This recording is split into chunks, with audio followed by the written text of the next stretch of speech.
بسم الله الرحمن الرحيم الحمد لله الذي أرسل رسوله بالهدى ودين الحق ليظهره على دين كله ولو كره المشركون والصلاة والسلام على أشرف الأنبياء والمرسلين نبينا محمد وعلى آله وصحبه أجمعين.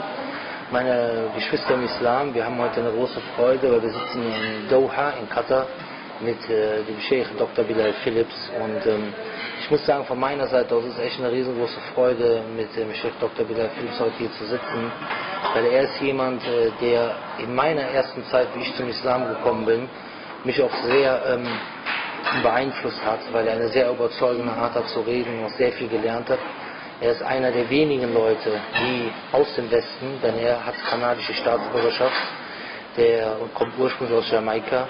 Er ist einer der wenigen, die in der Jamia Islamia in Medina abgeschlossen haben und danach nochmal in Riyadh den Magistertitel gemacht haben. Später hat er einen Doktortitel von der Universität in Wales bekommen. Und er ist jemand, der seit über 30 Jahren in der Dauerarbeit aktiv ist. Und er war schon in so vielen Ländern auf der Welt, in Indien, in Australien, in Kanada, Amerika, schon Holland, UK, also Großbritannien, überall, hat dort Vorträge gemacht. Und hat natürlich dadurch eine sehr große Erfahrung, von der ich als Anfänger in der Dauerarbeit natürlich auch profitieren will. Und worum es mir heute geht, ist, wir wissen, dass das islamische Wissen eine ganz wichtige Sache ist. Und wir wissen, dass der Prophet a.s. gesagt hat, Man salaka tariqan yabtaghi fi ilmin, sahalallahu lahu tariqan ila al-Jannah. Das heißt, wer einen Weg zum Wissen sucht, dem wird Allah den Weg zum Paradies leicht machen. Und der Dr. Bilal Phillips, der hat ein Programm gestartet, weil er kennt auch die Bedürfnisse der Leute aus dem Westen. Und er weiß, dass es für viele Menschen unmöglich ist, beispielsweise 6, 7 Jahre nach Medina oder nach Mekka zu gehen. Er hat deswegen eine einmalige super Sache gemacht, wo ich nur sagen kann, dass ich das jedem empfehlen kann.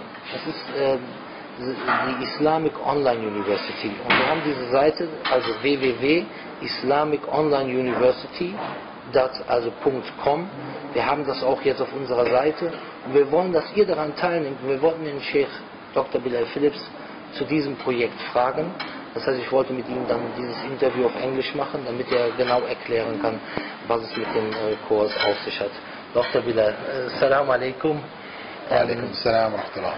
About your Islamic Online University, I just told I introduced your person and that you have a lot of experience in the Dawah field, that you studied in Medina and Riyadh, and that you went all over the world and make Dawah, and that you know how the people need Islamic knowledge, especially in the West, and that it's not possible for everybody to go abroad to study there 6 years. So you made up this Islamic Online University. And what I wanted from you, that you, for example, explain to us how this works. For example, one guy, maybe a Muslim from Germany is a new Muslim, how he can study in your university now, in your online university. Well, alhamdulillah, wa salatu wa salam wa rasulillah. All praise is due to Allah, and may Allah's peace and blessings be on the last messenger of Allah. The university is basically geared for the world with an English base. There is one section of it which consists of short courses having 10, 12 or 15 lectures, or maybe as low as 8 lectures, covering different topics, and they have been arranged in a level. You have like level 1, level 2, level 3, level 4. Now these lectures are mine as well as lectures of other people like Sheikh Abdul Rauf, Sheikh Salim Al-Amri, Sheikh Abu Abdis Salam, and others, and their lectures are being added. So that section, a person can come in, register, they will be sent a student code, and then they can start to study at their own will. There are no costs involved, there are no time restraints. They can come in and go out as they will. Okay. And so that we call our diploma or certificate side of courses. Then the other side, for those who want serious study, those who really want a BA level study. We have a BA program which we started back in March, where they have to upload the high school certificates. If it's in German, then it has to be translated into English, and these have to be attested to affirm that this is in fact a legal document. And there are some minimal fees for registration and examination, but there are no tuition fees. Okay, so this is a lot of information. So you have first of all like short courses, and secondly you have this BA. Yeah, the BA course, for example, first one needs to know how is the material presented. In general, whether it's on the short courses or in the BA program, you have recorded lectures. The recorded lectures then are supported by PDF files which give the written text of that lecture, so the student can look at the material whilst he is listening, or after he has listened, or you can just read the material and not watch. Or there's also audio. You can listen to the audio instead of watching. You can make audio copies, stick it in your car whilst you're driving. You can listen to it. But then after each lesson is complete, after you're finished either watching, listening, reading, then there is a small test, a multiple choice test for each, you could say, module, for each lecture. Okay, so that is the same in both the short courses as well as in the BA course. But the difference in the BA course is that we also have live sessions. For every 2 recorded lecture by the professor, there is a live session where the student comes into what is called a virtual classroom with a tutorial assistant who has mastery of the subject. He is not the professor, or sometimes he might be, but in most cases it's somebody else who may be a BA graduate or something like this, who will then answer whatever questions the students have from the 2 recorded lectures that they watched. Okay, that's in the BA program. In the diploma program, there are no live sessions, so the program just goes on. You will get assignments. There will be assignments that you have to do, which you write, then you send them in. We have people who will grade those assignments, and the marks are added to your marks, and then you have either a midterm exam and a final exam, or just a final exam if the course is quite short. And for me, when I hear this, it's really great, because it's an alternative. Somebody, he normally has to go to university and he sees the doctor live, but now we have just, videotape the lecture, and later on he can see it whenever he wants at home, if he has no time. And that's a possibility also for somebody who's working. He's maybe working in the morning, he cannot go to university, so he sees the lecture at night. It's very great, and especially that it's written and also for hearing audio. So what I understood from this, the short courses can also be used for somebody, for example, who wants to try how it fits for his situation. Maybe he makes first a free course, and looks how it works, everything, and later on he goes into this BA course. Sure. I would also say that, for people who are new Muslims, that the courses on the certificate level, those courses are probably more appropriate because they're more simple. There's one course called the Foundations of Islamic Studies, which has 21 parts. I would advise any new Muslim who's coming, before going into the BA program, to do this first. Also, there is reading and writing Arabic courses, which I would advise them to take also first, because you'll be going into the BA program with Tajweed, for example. Tajweed requires that you do have some knowledge of Arabic.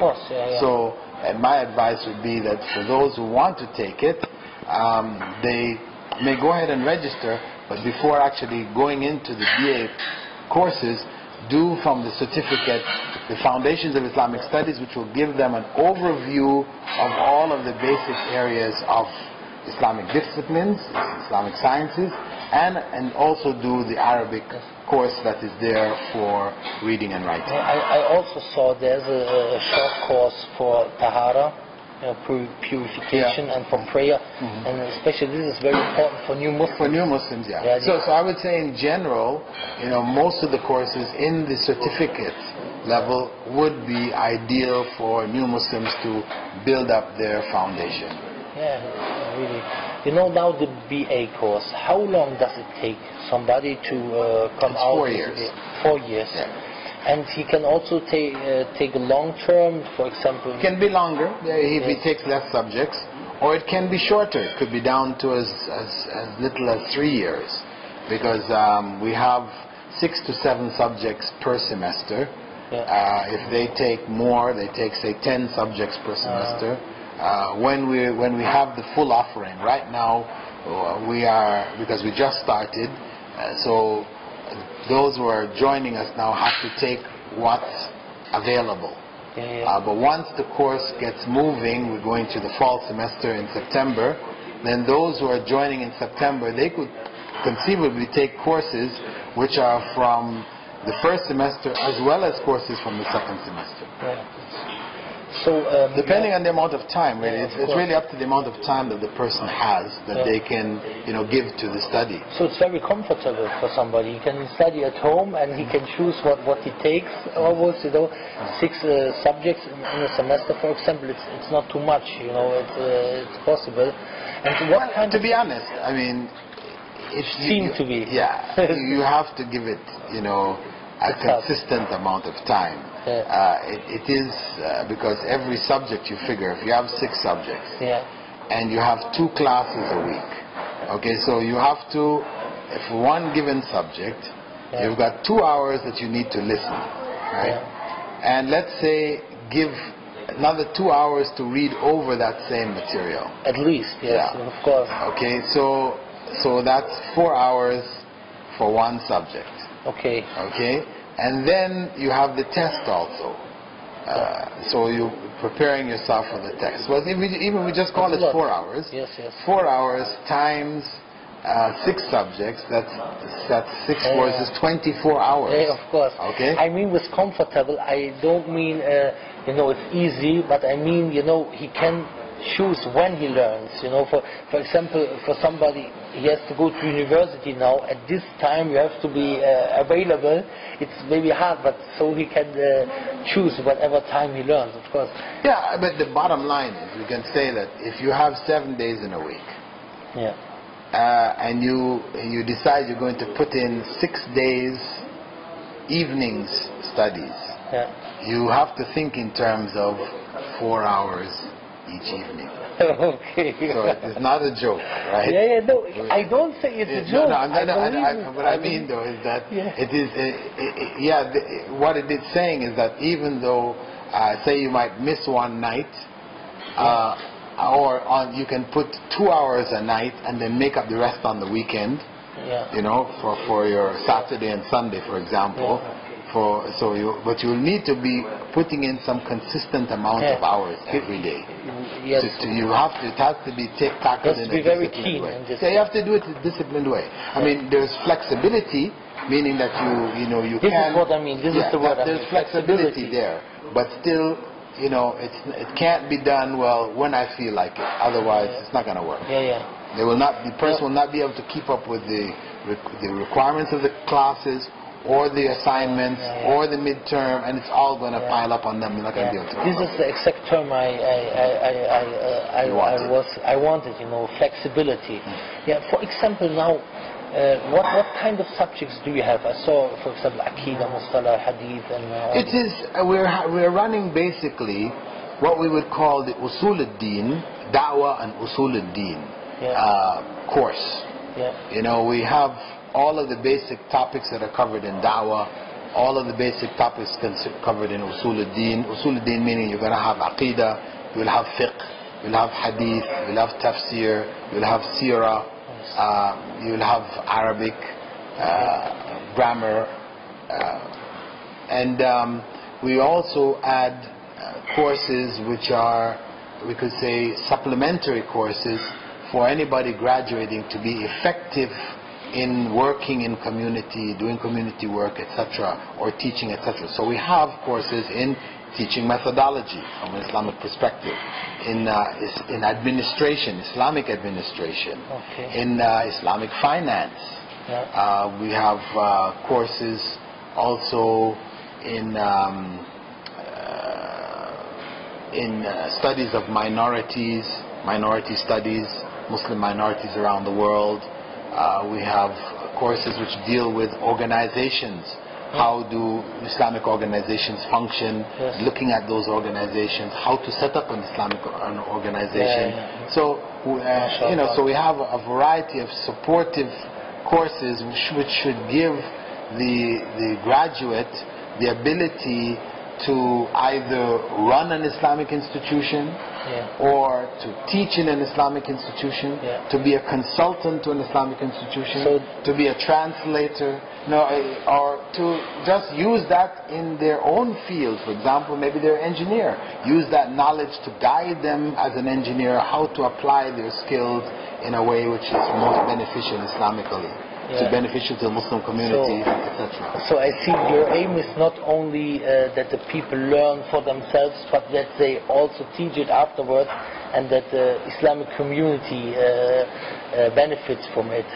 This is what because as Muslims we're not individuals. We are part of a community. Of course, I just mentioned this because some people think, yes, I learn only for myself, and afterwards it doesn't matter, I need to pray, and if I know to pray, it's okay, but I don't teach other people. So I see your concept is based or focused on people who also want to benefit the community. Well, the bottom line is that, of course, those people who just want the knowledge for themselves, we say, come, get it, take it, benefit from it, okay. But of course, Prophet Muhammad ﷺ, he said, خيركم من تعلم القرآن وعلمه. The best of you are those who learn the Quran and teach it to others. Okay, so that is the best. Good is to learn the Quran. If you didn't teach it to anybody, it's still good. It's benefited from it. You improve your salah, whatever. So we are there for both. I mean, ultimately, we do want people to be able to share the knowledge because that is the ultimate level. And that is where the greatest benefit is. How? So you told us how much time somebody needs to benefit and somebody needs for learning in this course.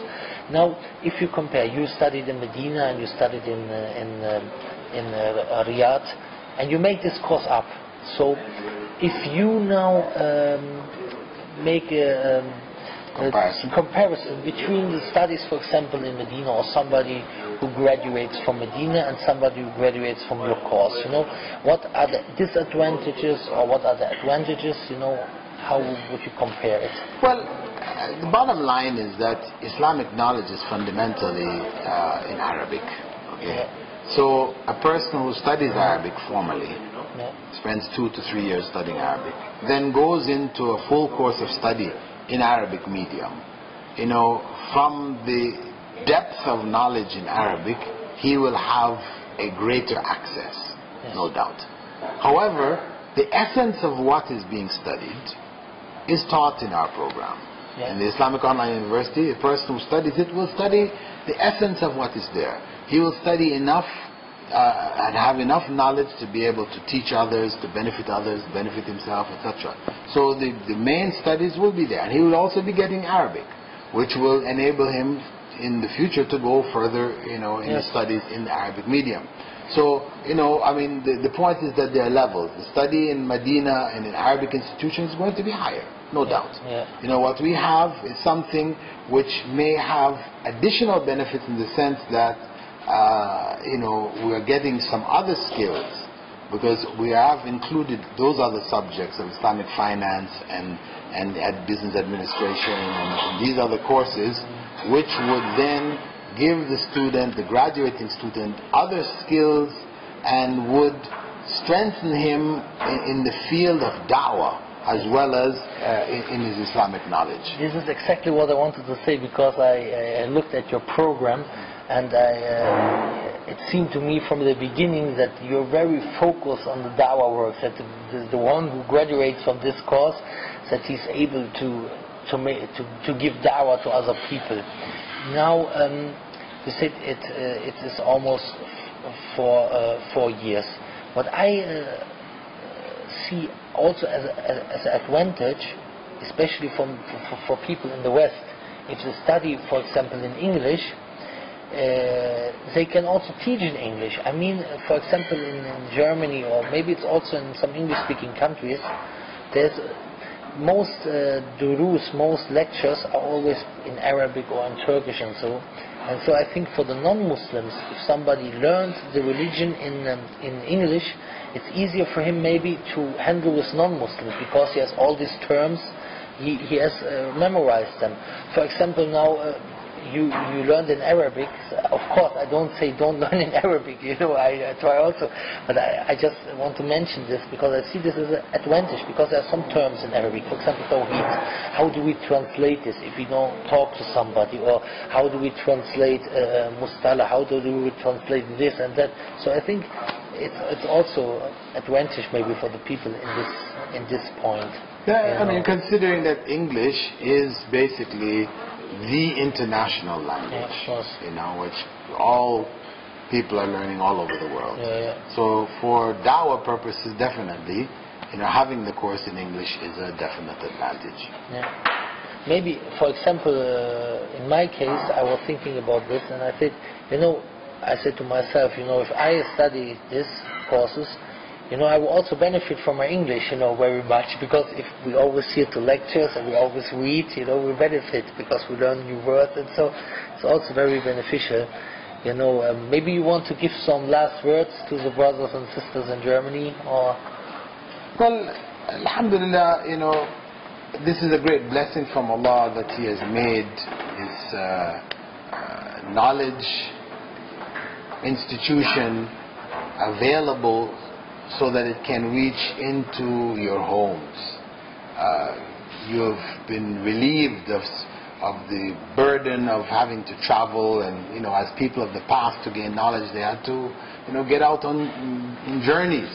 That's why the Prophet ﷺ had said, you know, whoever takes a path in which he seeks knowledge, Allah will make the path to paradise easy for them, because seeking that knowledge in the past especially, it involved effort, a lot of effort to go out and travel for it.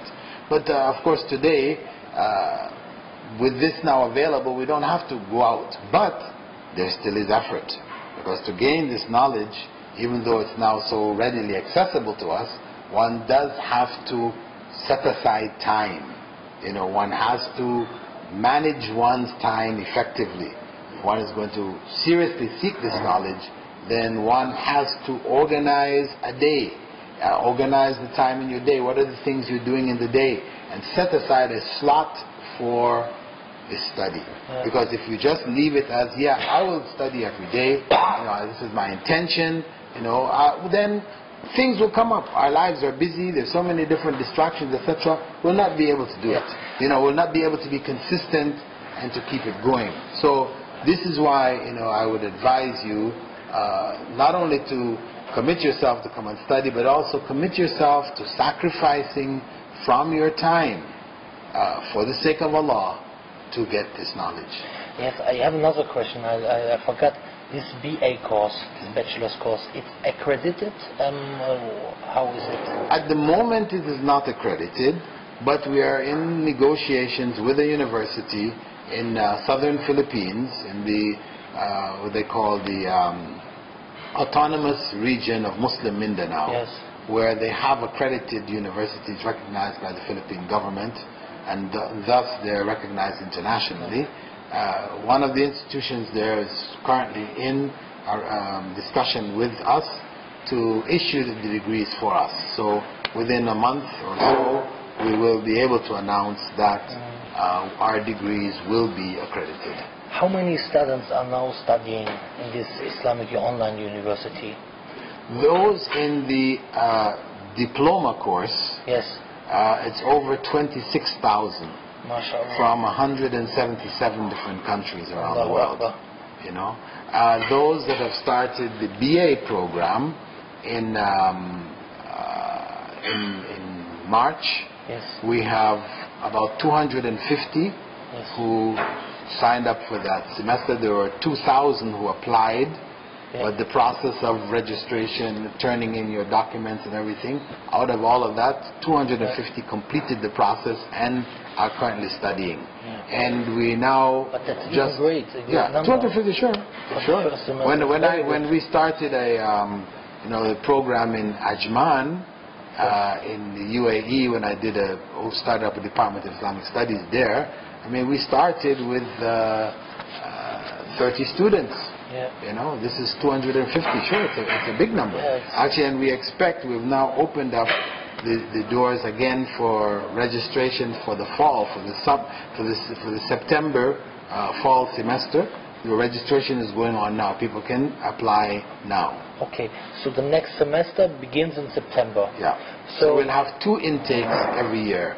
Once in September and the other one in February, really. Okay. February. So für die Geschwister in Deutschland, die können sich jetzt bewerben für September, damit ihr anfangt, damit ihr dort richtig lernen könnt. 4 Jahre Studium. Und ich kann euch nur sagen, vom Sheikh Dr. Bilal Philips, da kann man wirklich richtig von profitieren. Und viele meiner Unterrichte, die ich gemacht habe, wo ihr vielleicht sagt, super Beispiele beispielsweise, zum Beispiel dieses Beispiel, was ich immer gebracht habe mit dem Kind, mit der Impfung, ja, dass das Kind nicht weiß, warum die Impfung gut ist, aber der Erwachsene weiß, warum die Impfung gut ist. Und Gott ist natürlich viel allweiser und wissender, also allweiser und allwissend und weiß mehr als wir. Das sind alles Beispiele, die ich auch von Dr. Bilal Philips kopiert habe. Das wollte ich nur kurz an dieser Stelle mal gesagt haben. I just told them that they have to try to apply for the admission, for September. And so it's in February and September the semester begins, or the fall semester in September, the spring semester in February. Okay. So we have 2 semesters per year. Okay, it's very good. The Arabic level, because you are studying Arabic and Islamic knowledge at the same time. So I saw in every semester there is you teach course. Arabic. Yeah.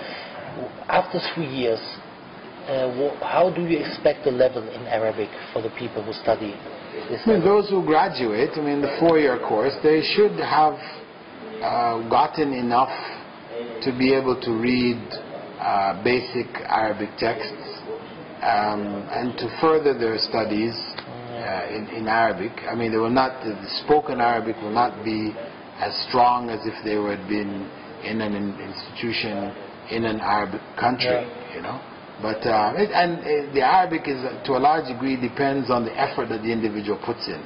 So some people may graduate and they're, maybe they can hardly hear and understand. Others may graduate and hear and understand well. There's different, but the potential is there. If a person applies themselves, gives it sufficient time, that they should come out with a decent level of Arabic, to be able to read basic texts in Islam. Yeah, because a lot of people are very interested in learning Arabic, and so this is why I asked this question. Yusuf Essence, he mentioned in one lecture, he said it's free advertisement. He said that this Arabic program that you teach, you developed it by yourself. This is right? Yes. Yeah, there is the basic Arabic grammar for the first 2 semesters. I developed. There's a book I wrote called Arabic Grammar Made Easy. But that is just to give the student a brief introduction to Arabic grammar through the medium of English. After that, then they go into all Arabic studies, where a professor, PhD from Azhar or elsewhere will be teaching Arabic from either the Medina books, right, which are standard books used in Medina University in their language department, or they will be, what they call al-Arabiya Bayna Yadayk, which is a common one used in many of the institutions around the world. So in the later levels there are different teachers, for example in Arabic from Egypt and so on. It's very good to know. I think. And for Tajweed, I should mention that we do have female tajweed instructors who will be working with the females, because tajweed involves a much closer contact and listening carefully and communication with females on a big scale. So we do have, you know, females who are qualified, fully qualified for supervising the what we call the live classes of the tajweed course. That's very good. Okay, I think that's enough, or did I forget something? Okay. Inshallah. Jazakallah khairan, Sheikh Bilal. I am really happy to meet you here, and I hope that it will be beneficial for the Muslims in Germany, and that a lot of people try, or even if some, you know, try to make this course, because what we really need in Germany are people who learned Islamic knowledge and who are able and willing to spread this message. And that's very important. So Jazakallah khairan, and I want to thank you one more time. I want to say one more time Jazakallah khairan, because I also benefited a lot from your lectures. One more time Jazakallah khairan. And also we just like to greet those students from Germany, you know, who are already enrolled in the program, because there are a number who already. I haven't got the exact statistics to tell you how many, but there are a number from Germany who are already. I want to know who you are. So inshallah you can contact our brother Abu Hamza, please, you know, and help to promote the course more amongst the Germans. Especially for the Germans who are already in this course. I would like to make an interview with you, that you share with us your experience in this course, because we want to motivate the people to study and to learn, because what we need in Germany, and I know some people from Holland and from other countries and from Switzerland and from Austria are also listening, maybe, Allahu Alam.